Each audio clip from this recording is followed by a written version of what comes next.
tarde.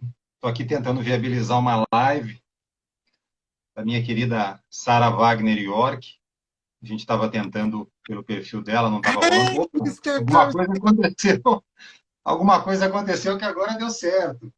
Oi, Fábio, como é que você tá? Tudo bem? Tudo bem? Agora é o convidado servindo de anfitrião aqui da live. Agora mudou tudo. Eu ia começar essa live falando em inglês, ia gastar todo o meu inglês só na introdução, mas aí não deu certo. Acho que o Instagram sabia que eu ia ser maldosa. Ele falou: não, não vou te dar essa chance. Que bom que você pôde participar com a gente. Você sabe que a sua presença é muito importante. A gente está no mês da visibilidade trans, né? É o mês que abre todas as conversas para o resto do ano, né? As comemorações do mês da visibilidade lésbica, do mês da visibilidade gay, do mês da visibilidade intersexo, mas a gente começa isso em janeiro, com o dia 29 de janeiro. Dia 9 de janeiro de 2004 foi o dia que começou a campanha Travesti e Respeito, ou Travesti é Respeito. E aí, desde então, a gente tem comemorado todo ano, no dia 29, o Dia da Visibilidade Trans. E aí a gente celebra isso entregando um relatório à comunidade internacional, mas também à comunidade nacional, através da ANTRA, os dados que, infelizmente, são os dados das mortes de pessoas trans. Acho que por isso é tão importante estar aqui com você e te agradecendo desde já. Eu fiz esse preâmbulo para que as pessoas que a live vai ficar salva, no final você tem que salvar. Então, não descarta, Para mim é salve. novidade aqui, vou ter que aprender. E a gente vai ter uma conversa aqui exatamente sobre isso. Muito mais porque a minha intenção é trazer essa pegada mais de compromisso que você foi assumindo dentro do jornalismo brasileiro com a diversidade ou com alguns pontos da diversidade, mas também falar desse fazer que é chato, não é? Porque é chato, às vezes, você estar com a mesma pauta, com o mesmo grupo e falar, não, eu quero falar disso. Principalmente você, que é um cara que tem vários defeitos. Eu ia falar que você é vegano, mas o povo vai me bater se eu falar isso. Vegetariano, vegetariano. Vegetariano. Um pouco Fala, menos radical. como que foi a sua experiência nos Estados Unidos, trabalhando pela Rede Globo? E quando foi que você teve o clique de trabalhar com diversidade mais especificamente? Quando foi que sua atenção voltou para a gente? Eu acho que o clique, foram vários cliques, né? Foi um processo de cliques, vamos dizer assim. Primeiro, eu acho que de alguma forma, o fato de pela primeira vez na vida eu ser minoria, talvez tenha me aberto um pouco a sensibilidade. Quer dizer, eu sou homem, branco, hétero, cis, nunca fui minoria na vida. E nos Estados Unidos eu era um imigrante, né? Quer dizer, estava ali temporariamente, mas era um estrangeiro ali. Ainda que numa cidade aberta, tolerante, diversa como Nova York, isso faz diferença em algumas situações do dia a dia. E isso, por vezes, me deixava, talvez, com um esboço daquela sensação que as minorias ou as maiorias minorizadas às vezes têm, às vezes sempre têm, de se sentir menor, de se sentir menos, de se sentir fora do seu lugar, de sentir que não é querido, enfim.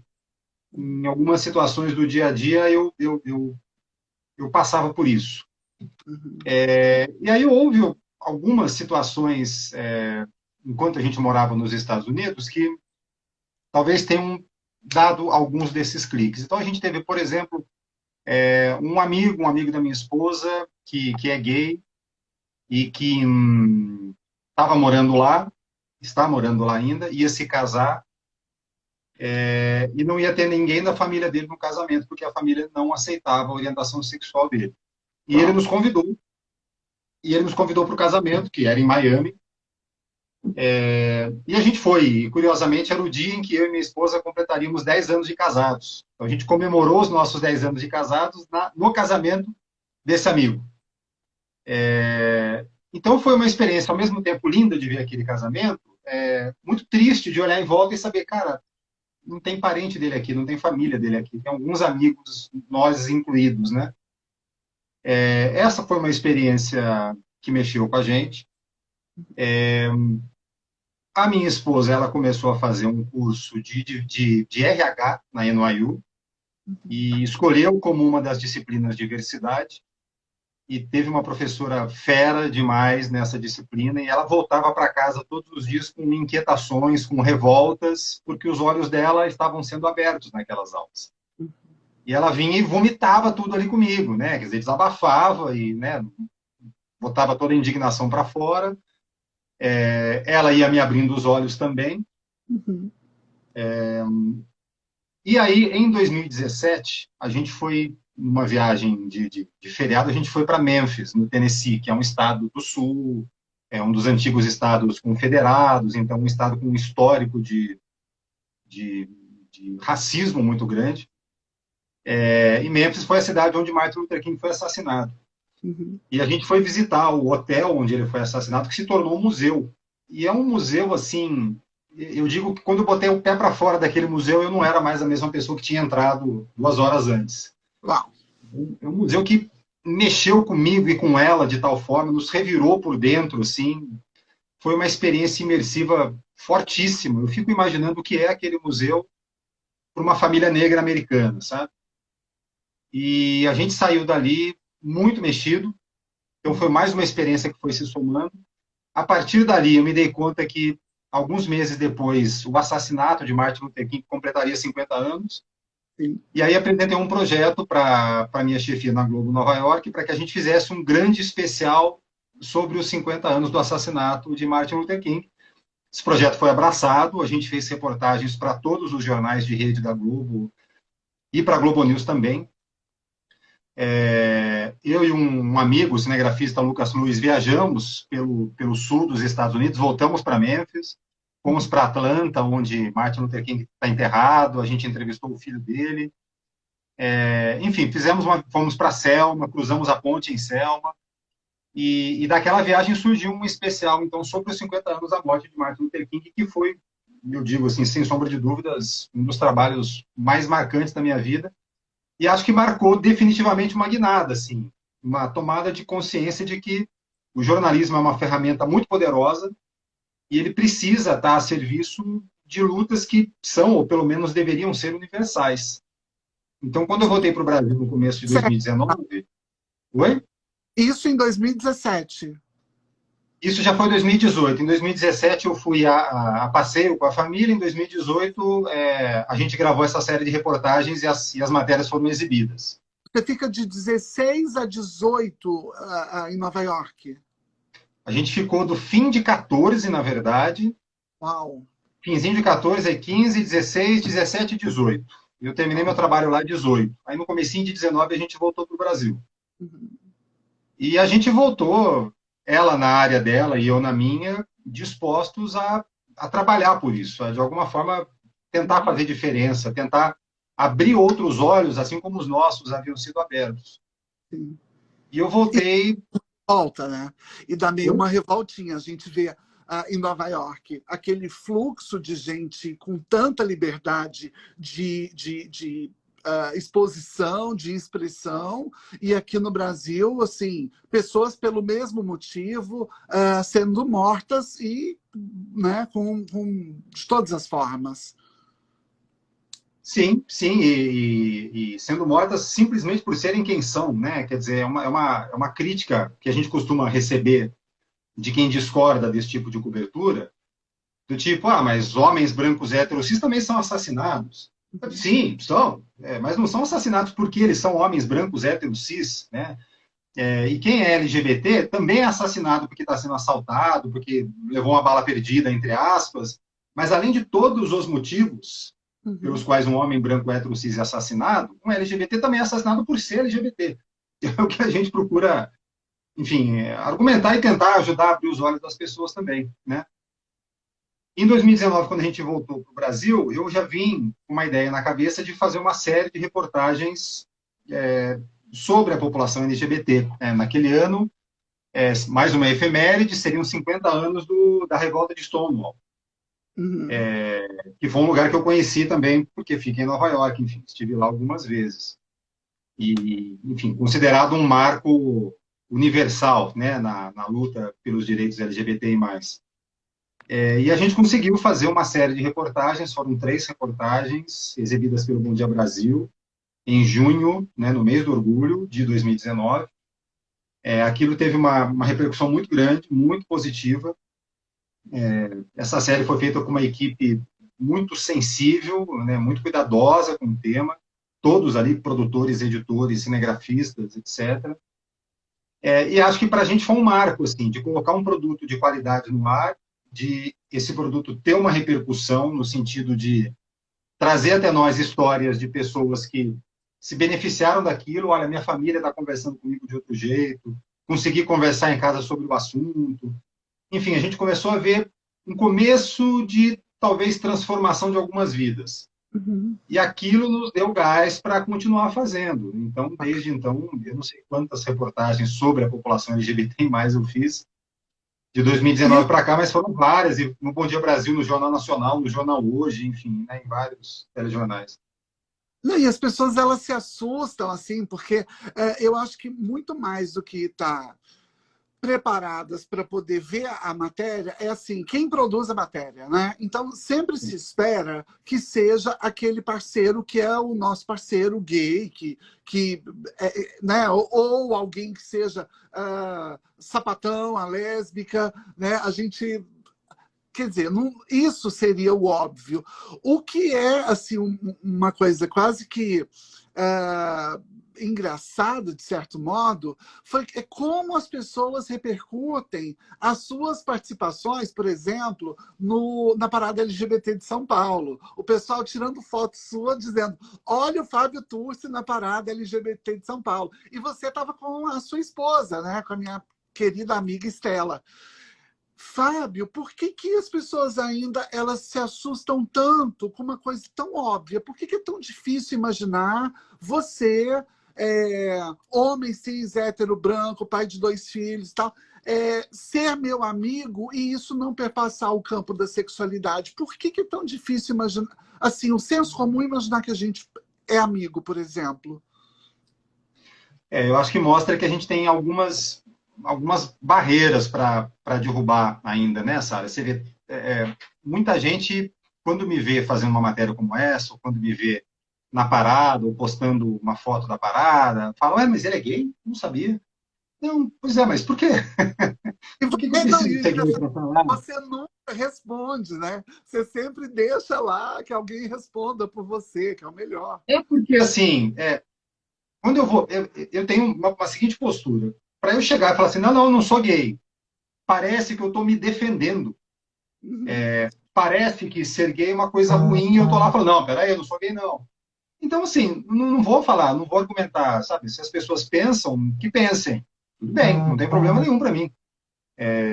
Não me incomodo de forma alguma que alguém pense que eu sou gay, né? Isso não é um demérito algum. Então, tudo bem, se a pessoa está pensando. O Lembro que da me gente. incomoda, o que me incomoda é a incapacidade de perceber que uma pessoa hétero e cis possa ser um apoiador, possa estar naquele ambiente, possa ter amizades como a sua, que você Uhum. acabou de citar. Então, de fato, assim como acontece com a população negra, que tudo deriva da cor da pele, né? Então, se acontecer alguma coisa ruim, é porque a pessoa é negra. Da mesma forma, não se dissocia, né, identidade de gênero e orientação sexual da pessoa. A pessoa passa a ser só aquilo. E tudo aquilo que a pessoa atribui de ruim a ser LGBTI+, ela passa a imputar aquela pessoa também. Então, você vê quantas vezes a gente vê um mito sendo propagado de que pessoas trans são pedófilas, Uhum. né? E eu já fiz, inclusive, posts. Eu fui na internet buscar um histórico de casos de pedofilia, eram todos de homens héteros e, na maioria dos casos, o pai da vítima. Uhum. Né? Então, eu falei: pô, vai pesquisar, olha os fatos aqui, isso aqui são fatos. Pesquise na internet. Eu pesquisei 1 ano de casos. Se você pesquisar mais, você vai continuar encontrando. né? Os grandes pedófilos são homens héteros e, via de regra, pai ou padrasto da vítima. Uau, Então, assim, existe uma série de mitos que a gente precisa derrubar ainda, né? sim. Fábio, qual que foi a sua... eu vou te perguntar qual foi a reportagem que mais te comoveu, aquela que você falou assim, peraí, que agora a voz foi embora e eu vou ter que... Porque a gente que trabalha com dados da violência, talvez nem sempre, quer dizer, sempre é muito difícil. Mas antes dessa pergunta, eu quero te perguntar o seguinte, você falou do museu e que você teve esse clique meio que no museu em homenagem a Martin Luther King, né? A gente tem um Museu do Holocausto também, que conta uma história muito boa. Eu acho que em Liverpool tem uma igreja que chama Bomb Out Church, que é uma bomba que foi jogada pela Alemanha nazista na Inglaterra, e aí os pedaços da igreja ficou lá em pé, e eles nunca reconstruíram, transformaram aquilo num memorial. Eu queria que você falasse sobre a falta de memorial. O que falta na nossa memória? Por que a gente não tem essa memória? Por que fica tão difícil a gente ter que repercutir isso com tanta intensidade em um único mês, né? Usar um dia para poder falar disso?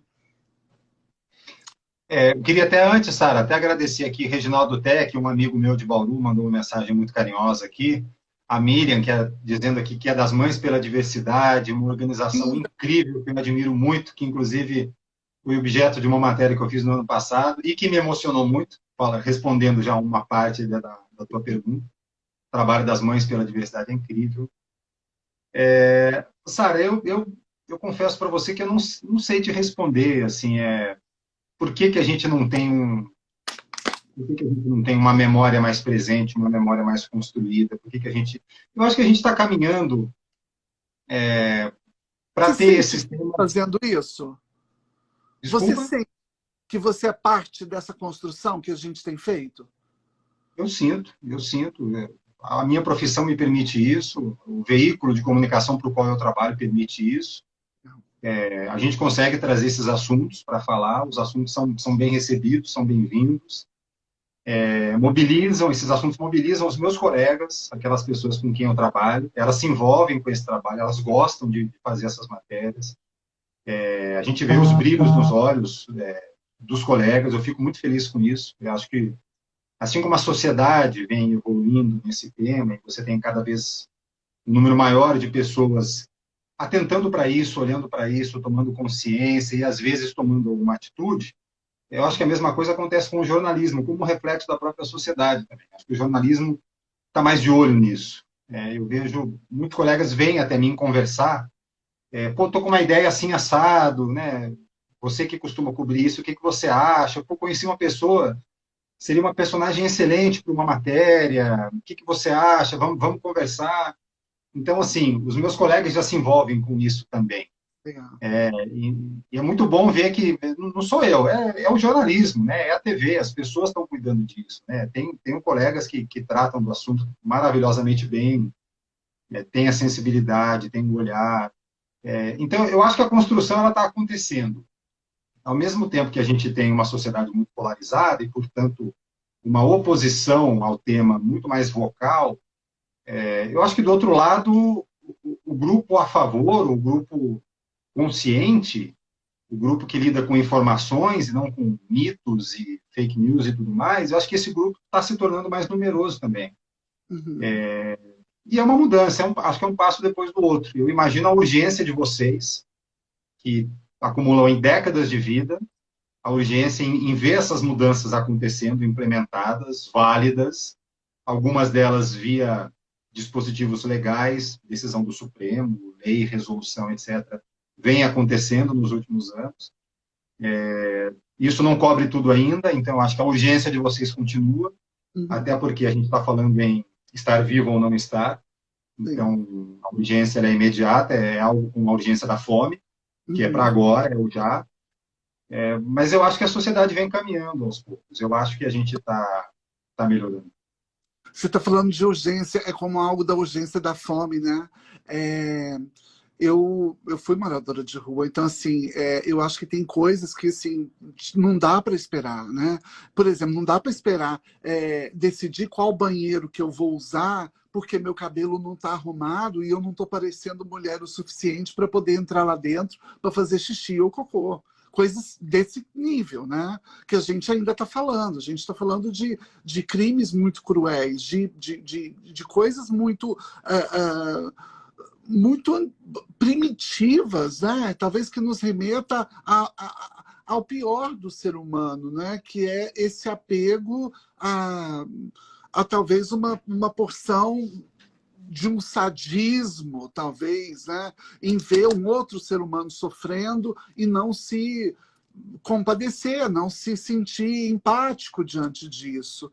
Fábio, qual foi a pior notícia que você deu, assim, de todas essas? Qual foi uma cobertura que você fez que você falou, vamos começar de novo e de novo porque não deu de novo?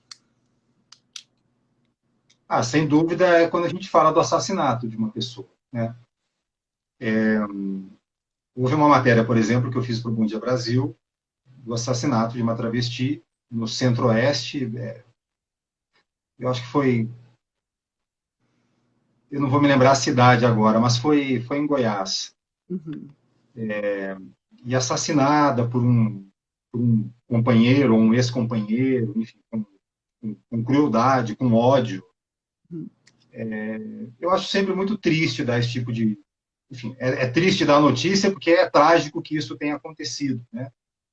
E a gente sabe, enfim, tem o levantamento da Transgender Europe que mostra que, desde que esse levantamento começou a ser feito, não me lembro agora se 2006 ou 2008, o Brasil 2006. sempre... 2006. O Brasil sempre foi o país que mais assassinou pessoas trans, né? E nunca saiu dessa posição e está muito à frente dos demais. Então, a manutenção desse estado de coisas é muito desolador, né? Por um lado, a gente acredita que a sociedade está melhorando, mas, por outro, essa realidade não mudou ainda. E esses números continuam em patamares muito preocupantes, né? Sim. Então, sempre que tem um caso assim, a gente se compadece. Você fez uma... Você falou, né, 2006, 2008, dos dados do Transgender Europe, e é justamente 2006, com uma manchete, uma das manchetes que eles trouxeram, esse grupo que faz um levantamento mundial, né, de mortes trans, que é uma matéria sobre a Gisberta. Era uma campanha da Gisberta Souce, que foi morta em Portugal. E bastou o crime dela, ela é uma brasileira, bastou esse crime para modificar coisas muito severas em Portugal. Aqui no Brasil, a gente tem Gisbertas quase que recorrentes e a gente ainda não conseguiu sensibilizar. Parece que a gente sempre está falando de um pedaço de coisa que está faltando. Se eu te perguntei qual que é a notícia mais triste, eu vou pular para o extremo oposto, porque a gente quer falar de comemoração, de vida, de alegria, de tudo isso que significa ser trans, ser travesti no Brasil. E eu vou te perguntar, qual que foi a melhor notícia que você deu, assim? Quais foram? Nessas reportagens que a gente vem fazendo, em vários momentos a gente conversou com pessoas que, a gente pode dizer assim, são vencedoras, né? Que elas conseguiram afirmar a sua identidade, elas conseguiram ser acolhidas pela família, tem aquelas que não eram acolhidas no primeiro momento e depois foram, e a família se tornou uma família, uma leoa para defender aquela filha ou aquele filho. Felizmente, não foi só uma história, foram várias delas em reportagens diferentes. E assim, eu acho sempre muito emocionante conversar com uma pessoa que esteja próximo de viver uma vida normal, uma pessoa trans que esteja perto de viver uma vida normal. Olha, eu trabalho, minha mãe me ama, meu pai me ama, eu levo meu namorado, minha namorada para casa e está tudo bem. Então, assim, a felicidade com esses exemplos é de encontrar alguém que tenha uma vida mais ou menos perto do que é a minha em termos de naturalidade, né? De ok o relacionamento, ok a família, ok eu ser assim, essa é a vida, bola para frente, tá tudo certo. Eu tô. Eu fico tocada, eu fico assim, fico emocionada, e você sabe disso, porque a sua própria, talvez, cobertura, sua participação em coisas que a gente tem produzido, e essa live talvez seja um desses momentos, assim, né? Tão especiais, porque a gente fica tentando furar a bolha, né?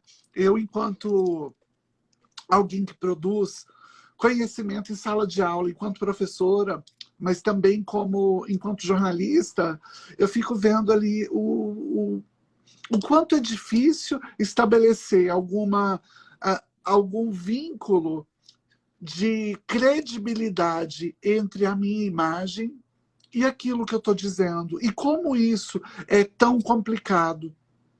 Eu vou te perguntar isso, Fábio.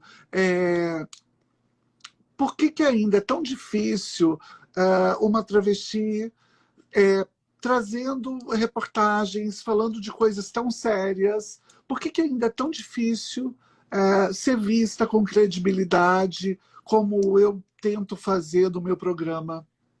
Eu sei que é uma resposta difícil, mas eu queria que você ajudasse nesse exercício de reflexão. Eu acho que falta para muita gente enxergar uma travesti como pessoa. Assim como tem gente que olha para uma pessoa negra e grita o nome de um animal e não enxerga aquela pessoa como pessoa, né?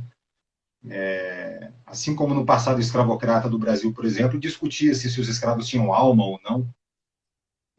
Eu acho que é mais ou menos, eu acho que é mais ou menos por esse caminho.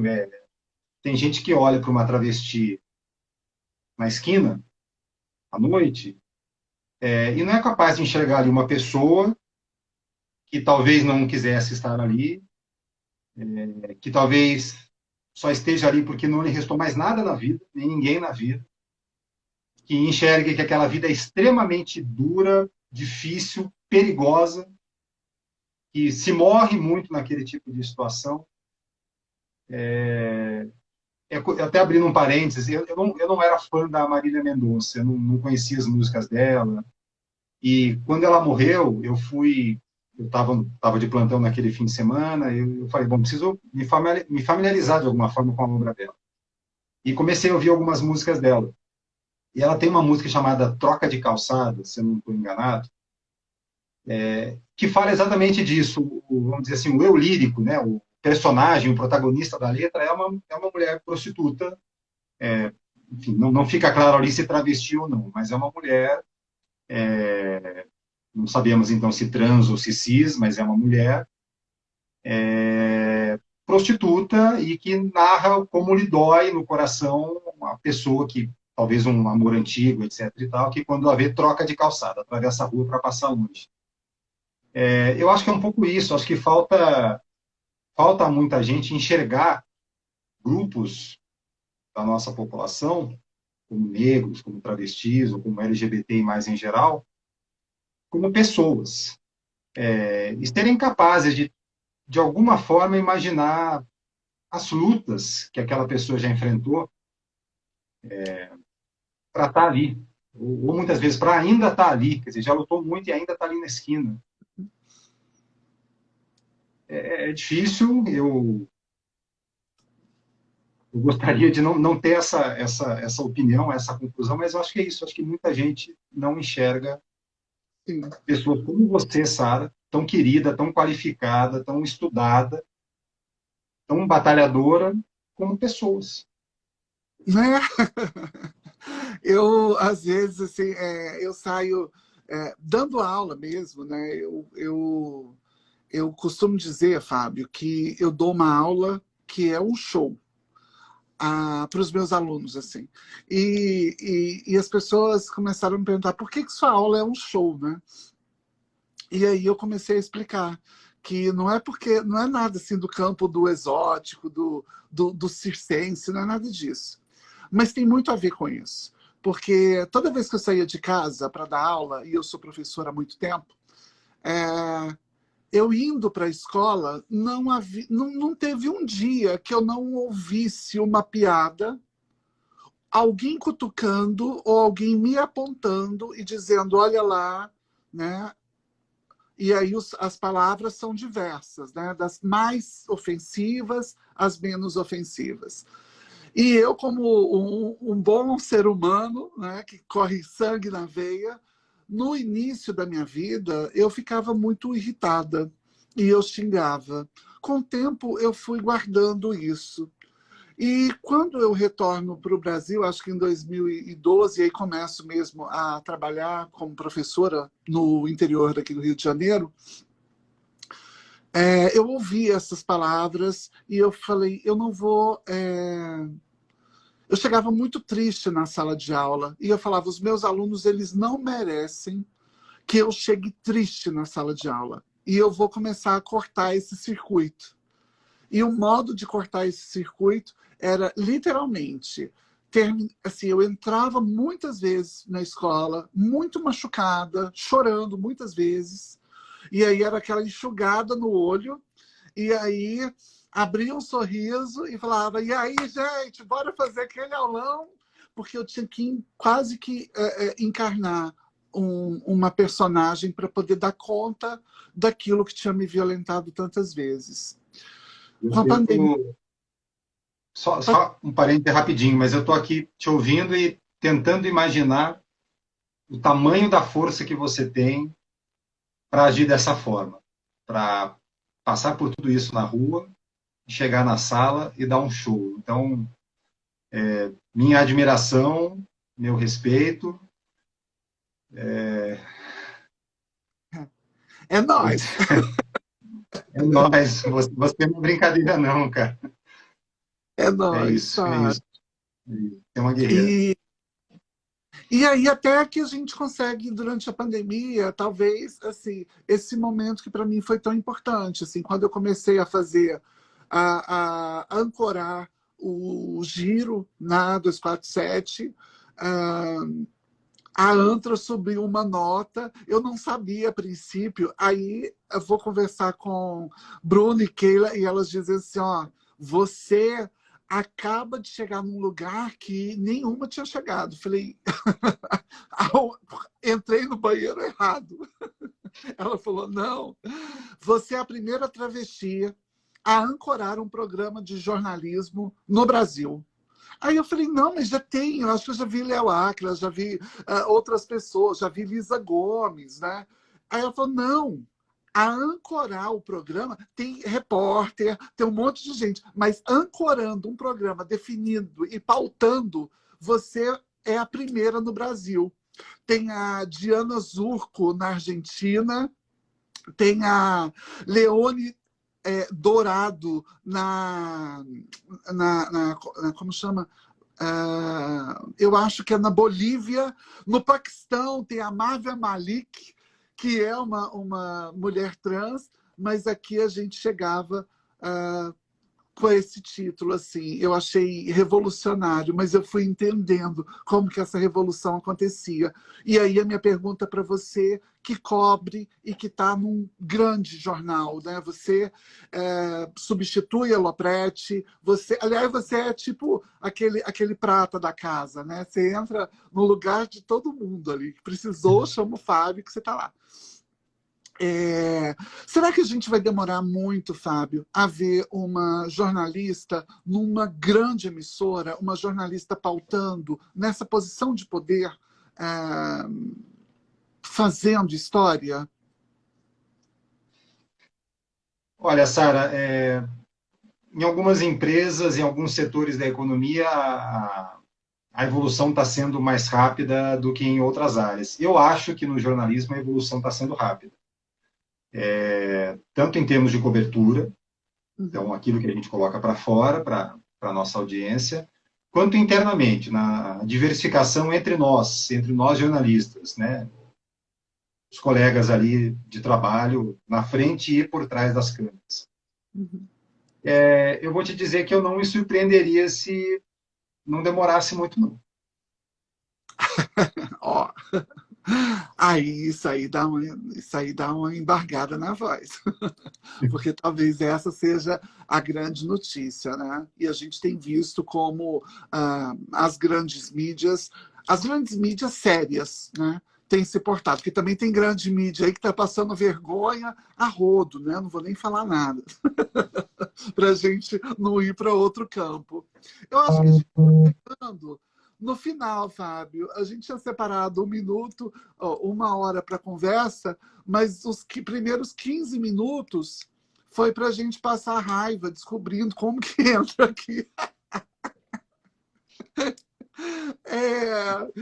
Bom, eu vou dizer para você o recado que Keila te manda. Keila Simpson e Bruna Benevides e toda a diretoria da ANTRA, né, Fernando de Moraes, todas as muitas diretoras da ANTRA, te mandam um beijo imenso, te saúdam, dizendo da importância do seu trabalho e como você merece ser visto como um espelho para aquelas pessoas que ainda não entenderam o que é ou como é a função de um aliado na nossa luta.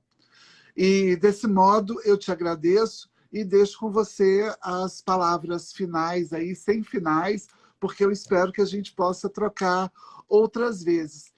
Antes das palavras finais, eu queria que você fala no seu perfil do Instagram, você colocou uma coisa lá muito bacana, que é assim, ó, jornalista da Unesp, com muito orgulho. Eu queria que você falasse um pouco sobre democrata, antirracista, anti-homotransfóbico, que é fodástico, vegetariano, por amor aos animais, roqueiro e aprendiz de baterista.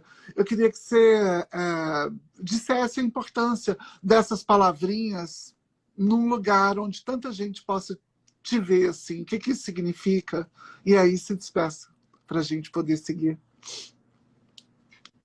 Eu sou um entusiasta do jornalismo, eu faço sempre questão de dizer que eu sou jornalista com orgulho, por conta do que a nossa profissão vem sofrendo nos últimos anos, de ataques, de intimidações, de censuras.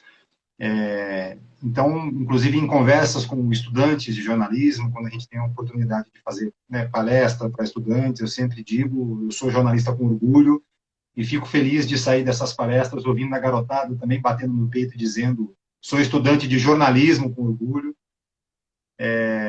Então, faço sempre de deixar isso muito claro. O meu amor à profissão o meu reconhecimento pleno da importância que a minha profissão tem como transformadora de vidas e como pilar fundamental da democracia também. Eu acho que esses posicionamentos, o antirracista, o anti-homotransfóbico, eu gosto de usar, porque eu acho que, além de ser um posicionamento, é uma tentativa de mostrar que isso não deveria ter lado. Dizer-se antirracista, ser e se dizer antirracista ou anti-homotransfóbico, não deveria ser algo só de um determinado lado do espectro político-ideológico, enquanto que o outro acha que aquilo só pertence àquele lado. Isso deveria ser o seu básico, o seu mínimo, o consensual para uma sociedade civilizada. Depois a gente discute outras coisas. O Estado tem que ser mínimo ou tem que ser intervencionista? A política tem que ser mais expansionista ou contracionista, né? A política monetária. A gente discute, tudo isso é legítimo. Mas a gente não deveria discutir se sou ou não sou antirracista, se sou ou se não sou anti-homotransfóbico. Então, é um posicionamento e, ao mesmo tempo, é uma tentativa de naturalizar e de protestar que ainda seja preciso se posicionar em relação a isso, que isso não seja um valor universal para todo mundo, não importa preferências religiosas, político-partidárias, ideológicas, etc. Isso dito, eu queria agradecer muito a você, a Bruna, a Keila, o pessoal da ANTRA, destacar como a ANTRA é uma luz no meio de uma escuridão de números oficiais no Brasil sobre a população LGBTI+, de maneira geral, e no caso do trabalho da ANTRA especificamente, a população Q. A gente depende e precisa, como mídia, de números como os da ANTRA, porque a gente não tem números oficiais apurados e divulgados de forma nacionalizada. Inclusive, é um trabalho que a gente vem fazendo já há 3 anos na Globo, de coletar esses dados junto aos 27 estados federativos, e a gente vê que acho que a melhor palavra para ser usada é uma zona, enquanto alguns estados são organizados em ter suas estatísticas e informar corretamente via lei de acesso à informação. Tem estado que se atrapalha todo, tem estado que não tem estatística, tem estado que 3 anos depois da decisão do STF que criminalizou a homotransfobia, ainda não ajustou os seus sistemas de dados para conseguir registrar boletim de ocorrência com essa tipificação e depois conseguir informar essas estatísticas. Então, num cenário assim, a sociedade civil, e a ANTRA é uma parte importante dela, é fundamental para nos clarear o caminho, para nos dar indicativos, para nos dar a temperatura da transfobia que a gente vive no Brasil. Uhum. Eu queria agradecer a você pelo convite. Você quer falar mais alguma coisa? Eu quero só te agradecer. Eu estou aqui tentando, queria que Keila viesse para poder dar. Ah, ela não está. Mandou uma foto dizendo onde está. Ela está numa reunião agora, e aí ela fala, queria muito estar aí assistindo vocês, queria muito estar com vocês, e eu estou numa mesa aqui agora com várias comissões. Então eu deixo aqui mais uma vez meu beijo em nome dela, em nome da nossa diretora, essa mulher incrível, né? Porque ainda a nossa presidenta é essa mulher nordestina, né, que trabalha tanto em prol de tanta coisa. Fábio, obrigada. Manda um beijo aí para a Estela, para os seus 2 bebês, porque eles nunca crescem para nós, né? E manda um beijo para o Nicolas, que é meu neto, e manda beijo aí para as travestis também, do Brasil inteiro. Beijo para o Nicolas. Beijo para o Nicolas. Nicolas, você tem uma vovó incrível. Mire-se no exemplo dela, aprenda muito com ela, inspire-se com ela. E para toda a população trans, travesti do Brasil, para quem está acompanhando a gente aqui, eu queria deixar o meu respeito, o meu carinho. Não deixem de lutar, não deixem de acreditar. Vamos tentar espalhando amor, espalhando informação, consciência para as pessoas. Um dia eu era indiferente a essa luta, porque sequer enxergava essa luta. Meus olhos se abriram, passei a enxergar, decidi me mover, e da mesma forma tem outras pessoas que estão passando por esse processo. Eu acho que a gente tem que ser multiplicador disso, tem que levar esse processo a mais pessoas, confrontá-las com informações, confrontá-las com humanidade. Vocês são pessoas, a gente precisa mostrar isso para quem ainda não percebeu e tentar dessa forma sensibilizar cada vez mais e mais gente para que elas não só mudem de posição no seu íntimo, mas também espalhem isso em volta para a sua família, para os seus círculos próximos. E assim a gente vai caminhando. Um abraço carinhoso para vocês, meu respeito, meu carinho, e contem comigo nessa luta. Obrigada. Olha aqui, o que ela me manda. Agora você vê, esse tal de Keila Simpson tá de brincadeira. Não tá. Ela tá lá passeando, lá no meio do monte de travesti. Ainda tem Carolina Yara. Oh, meu Deus, muita gente. Fábio, beijo para você. Salva a nossa live aí. E acho que você agora vai apertar o X e aí vai te dar a opção de salvar.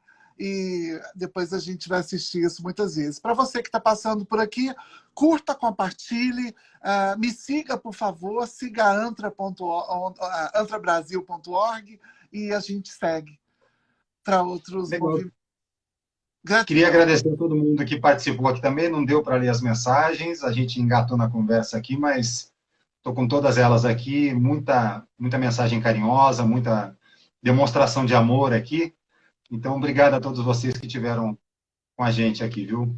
Um abraço, feliz 2023. Um 2023 mais tranquilo, mais harmônico e de mais amor para todo mundo. Beijo. Obrigado, Sara. Obrigada, beijo. É isso. Vamos lá, minha gente. E eu aqui fazendo fotinho. Vai, pode desligar aí. Sobe o chip e vamos embora.